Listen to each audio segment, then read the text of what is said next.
Much of the talk about Houston during the civil rights movement in the 1960s centers on how it was generally less violent and more, well, low key than what other cities experienced. Those who were around 60 years ago here note that economic pressure was as responsible as anything for bringing out about desegregation.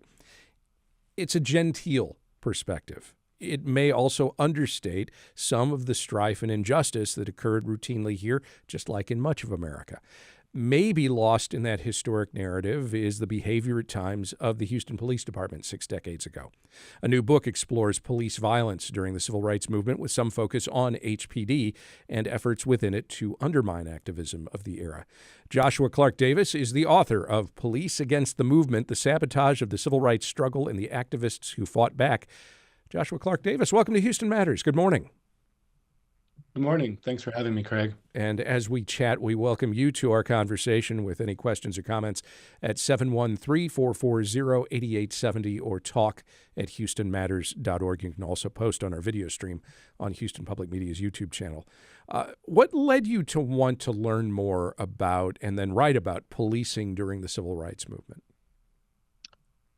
I guess I started this book about 8 years ago. It was 2017. The movement for Black Lives was really heating up across the country. And the common media narrative was this movement is continuing where the civil rights movement stopped. This movement is doing things that the civil rights movement did not do. And it made me wonder, among other things, well, what did the civil rights movement say, do, and confront about police and police violence at the time? I really didn't know. And the more I researched, the more I found out that there was this incredibly forgotten and overlooked lost history of the civil rights movement's work against police brutality, police violence, not just that the movement had suffered that violence, but that it had protested it, picketed it, and not just physical violence, but also things like illegal surveillance and illegal infiltration, felony indictments that were often trumped up.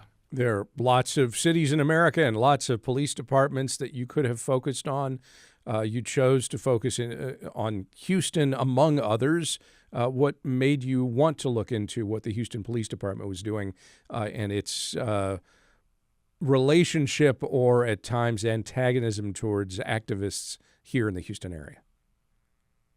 So the civil rights movement was a national movement, so I'm looking all over the country, but Houston, also LA, New York were some of the hot spots. The thing about Houston that really drew me in was as you started this segment, you kind of talked about the, I guess, dominant narrative about civil rights in Houston, maybe a city where the movement had been very quiet and where the local response had been very accepting.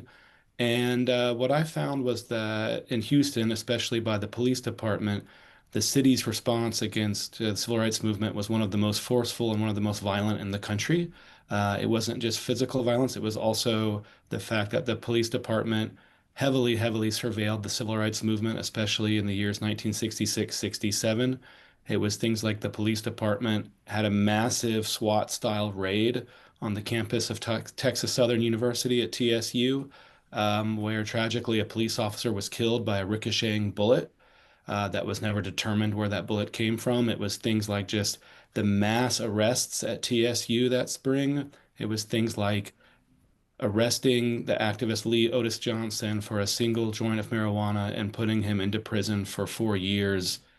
Hopefully, he was let off after 4 years, but his eventual ultimate sentence was 30 years long, and it was only through multiple challenges that he was released. But Houston really shined a light for me on not just physical violence by police departments, but legal violence, surveillance, sending police officers to infiltrate activist groups, just this wide variety of weapons that police used against the movement.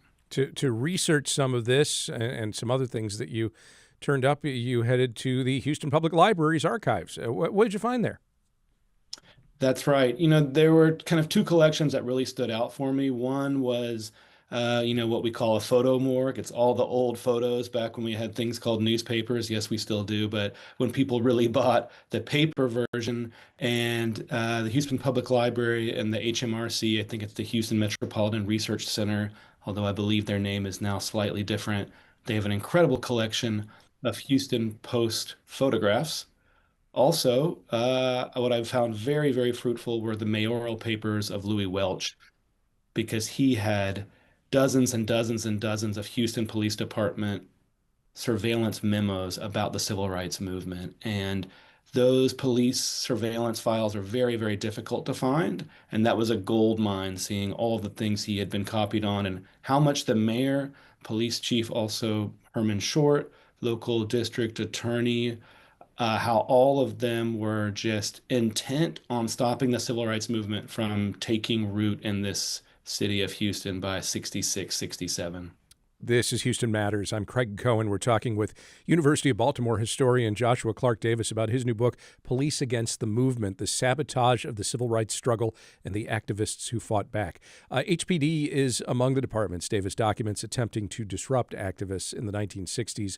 We welcome your questions and comments at 713-440-8870 or talk at houstonmatters.org. How do some of these incidents that you just described here in Houston, how do they compare to other U.S. cities at the time? Well, this type of surveillance that we often think was really just the FBI, what it was doing, it was police departments all over the country were doing it. It was not just the South or the North or the West, it was the whole country. These secret police intelligence units were known as Red Squads. So that was common. I think what the Houston Police Department unfortunately distinguished itself with was the sheer violence that it used against the movement. Again, that raid on TSU, it was more than 50 police officers sent into campus dorms with students inside them. They unleashed an estimated 1,000 bullets into those dorms. Miraculously, no students were killed, but as I mentioned, one police officer was killed. And the police department and the local DA, Conrad Lynn, I believe, they Carolyn, excuse me, they basically charged five student activists with the murder of that police officer. They said, you know, we know you didn't shoot the bullet, but you somehow, through your speech, created a riot, and that riot killed the police officer. And those felony indictments hung over those five students for almost 3 years. Eventually, in 1970, the indictments were dropped. The police department and the DA never were able to explain or prove how Officer Cuba was killed. And unfortunately, there's a lot to suggest it may have been a ricocheting bullet from one of his colleagues. There was no ballistics ever released, there was no data ever released, just the indictments were quietly ended. And these students had had their lives ruined for 3 or 4 years. It's a very sad case because this officer was brand new and he was just doing his job and he died. But we don't know why he died. And that was one of the things that really stood out to me, this question of this massive military style raid on the campus of a historically black college, why a police department would do it, and then all the fallout from there.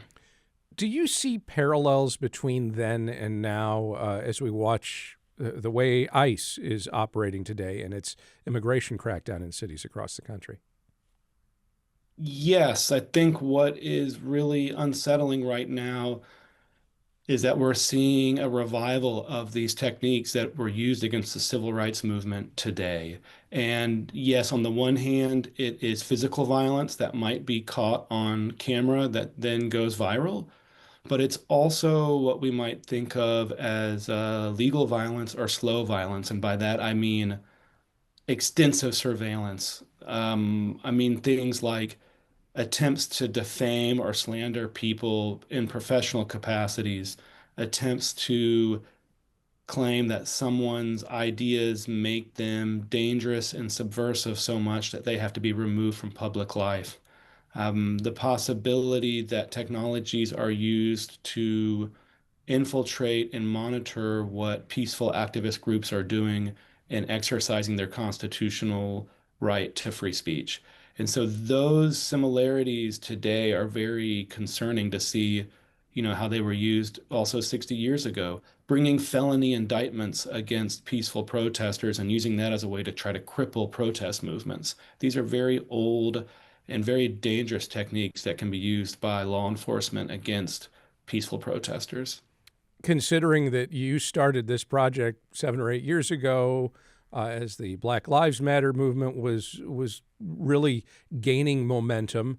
Are you kind of surprised by the timeliness of the book now, in light of these parallels that you're drawing to ICE?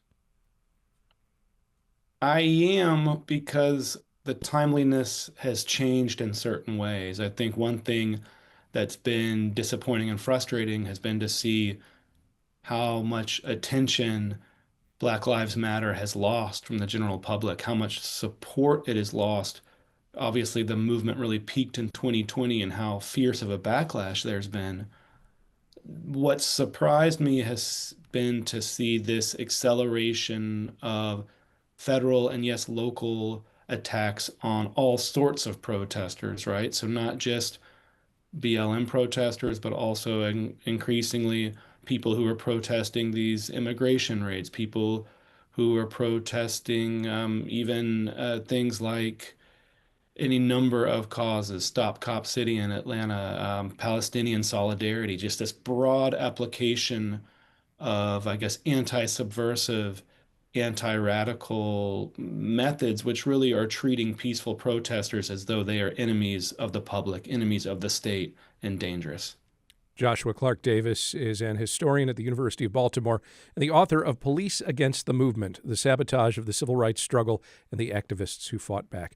Thanks for talking with us. Thanks so much for having me.